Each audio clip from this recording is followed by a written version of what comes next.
اگر اللہ آپ کو انتظار کروا رہا ہے تو سمجھ جاؤ اللہ تعالیٰ کس چیز کا اشارہ دے رہا ہے۔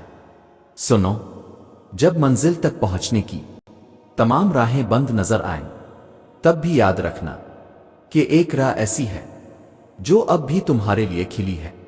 جب کوئی بھی شخص تمہارے ساتھ چلنے پر آمادہ نہ ہو تب بھی توکل رکھنا کہ وہ جو شارک سے بھی زیادہ قریب ہے وہ آج بھی تمہارا منتظر ہے۔ تمہارا صدیوں کا کام اس کے ہاں ایک لمحے کا قصہ ہے، تمہاری عمر بھر کی ریاضتیں اس کے لیے ایک کن کی بات ہے۔ جہاں اتنا صبر کیا ہے وہاں تھوڑا سا صبر اور سہی، جہاں اتنی کوشش کی ہے وہاں تھوڑی سی کوشش اور سہی۔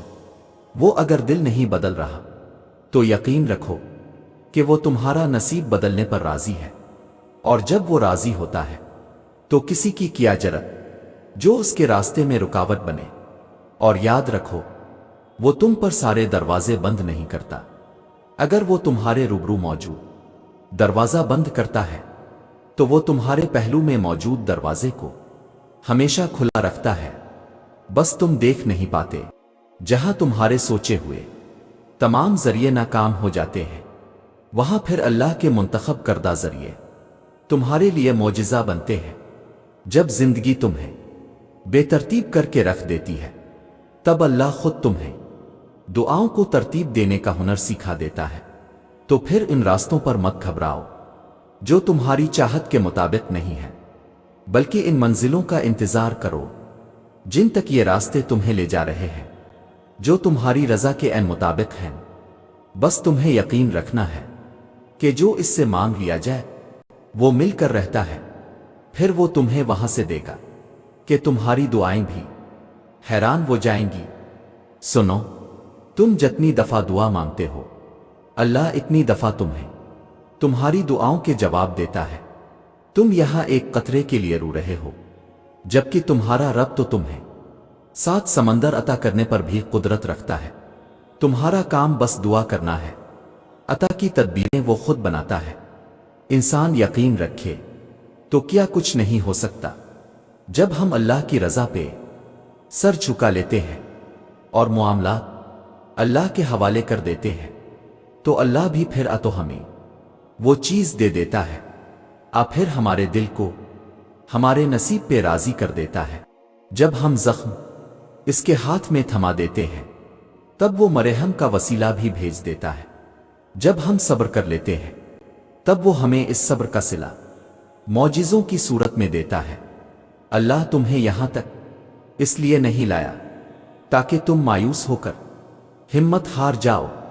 تمہیں کیا لگتا ہے کہ تم آج جہاں ہو وہاں بے وجہ ہو؟ تم خود یہاں تک نہیں پہنچے ہو بلکہ تمہیں یہاں تک لایا گیا ہے۔ تم نے بے شمار تکلیفیں آج اس مقام تک پہنچنے کے لیے ہی برداشت کی ہیں۔ اتنا سفر طے کرنے کے بعد آج جب منزل تمہارے سامنے کھڑی ہے تو تم کیوں ہار گئے ہو؟ اتنے کٹھن صبر کے بعد اب جب صلہ ملنے کا وقت آیا ہے تو کیوں راستے میں ہی ٹھہر گئے ہو؟ اٹھو، اب تو سفر ختم ہونے کو ہے۔ اب تم منزل کے نہیں بلکہ منزلیں تمہاری منتظر ہیں۔ اب تمہیں معجزوں کا نہیں بلکہ معجزوں کو تمہارا انتظار ہے۔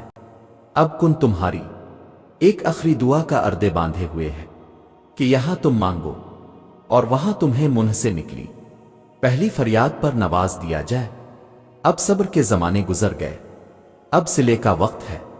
اب بات سسکنے کی نہیں رہی، اب قبولیت کا وقت ہے۔ اب مسافتیں ختم ہونے کو ہیں، اب آنسوؤں کے مسکراہٹوں میں بدلنے کا وقت ہے، کسی اور کا نہیں۔ اب یہ تمہارا وقت ہے۔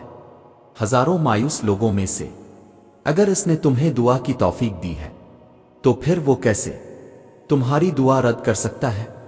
جس نے دعا کا حکم دیا ہے اس نے قبولیت کا وعدہ بھی کر رکھا ہے، تو پھر اس دل کو منا لو یقین پر اور اس کو اپنی رضا میں راضی کر لو۔ اگر اس نے راضی نہ ہونا ہوتا تو وہ تمہیں بھی کبھی منانے کا اشارہ نہ دیتا، اور وہ یقیناً تمہیں وہ سب دینے والا ہے جس کے لیے تم راتوں کو اٹھ اٹھ کر رویا کرتے تھے۔ بس ایک دعا ہی سب بدلنے کے لیے کافی ہوتی ہے، خاص طور پر تب جب کچھ بھی بدلنا دل کو ممکن نہیں لگتا۔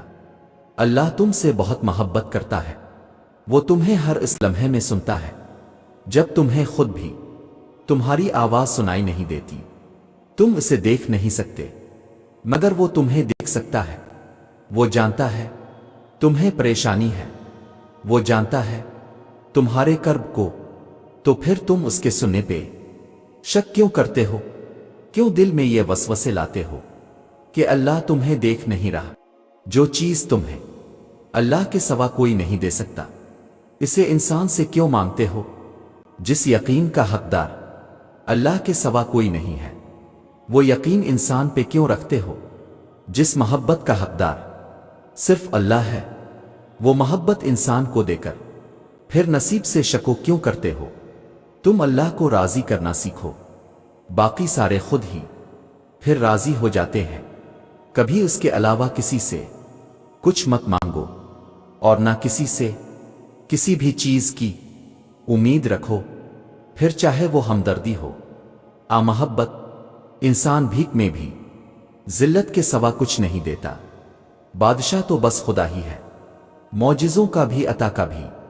یہ دکھ درد تمہارے، اس کی طرف سے تمہاری سزا نہیں ہے، یہ آزمائشیں تمہارے ماضی کی خطوں کا نتیجہ نہیں ہے، یہ بے سکونی تمہاری اس کی تم سے ناراضگی کی وجہ نہیں ہے، یہ اس کے طریقے ہیں تمہیں خود تک بلانے کے، یہ بے چینی بے وجہ نہیں ہے۔ وہ اپنے محبوب بندوں کو سزائیں نہیں دیا کرتا، وہ جن سے محبت کرتا ہے انہیں تکلیف میں نہیں چھوڑا کرتا۔ وہ تمہارے دعاؤں میں اٹھنے والے ہاتھ خالی نہیں موڑتا، وہ تمہارے سجدوں میں بہتے آنسو بے مول نہیں چھوڑتا، وہ تو تمہاری خاموش دعاؤں کو بھی بڑے غور سے سنتا ہے، وہ تمہاری سسکتی فریادیں اپنے پاس سنبھال لیتا ہے۔ وہ جب تمہیں سجدوں کی توفیق دیتا ہے تو تمہارا انتظار کرتا ہے، وہ جو تم سے 70 ماؤں سے زیادہ محبت کرتا ہے، وہ بھلا کیسے تمہیں درد کی شدت سے گزار سکتا ہے؟ یہ بس آزمائش ہے جو وہ اپنے محبوب بندوں کو دیتا ہے۔ اس کٹھن وقت میں تمہارا صبر تمہیں اپنے رب سے ملا دیتا ہے۔ جب صلے کا وقت آتا ہے تو وہ اپنی رحمت کے سارے دروازے کھول دیتا ہے۔ جب کن فرمایا جاتا ہے تو آسمانوں کے فیصلے تمہاری رضا کے مطابق لکھ دیتا ہے، پھر وہ بھی حاصل ہو جاتا ہے جو کبھی لا حاصل رہا ہو۔ پھر وہ نوازتا ایسا ہے کہ ہر ناممکن ممکن کا روپ ڈھال لیتا ہے۔ اگر اللہ آپ کو انتظار کروا رہا ہے تو اس کا یہ مطلب نہیں کہ وہ آپ کو سزا دے رہا ہے، بلکہ وہ آپ سے کچھ دیر تک رابطے میں رہنا چاہتا ہے۔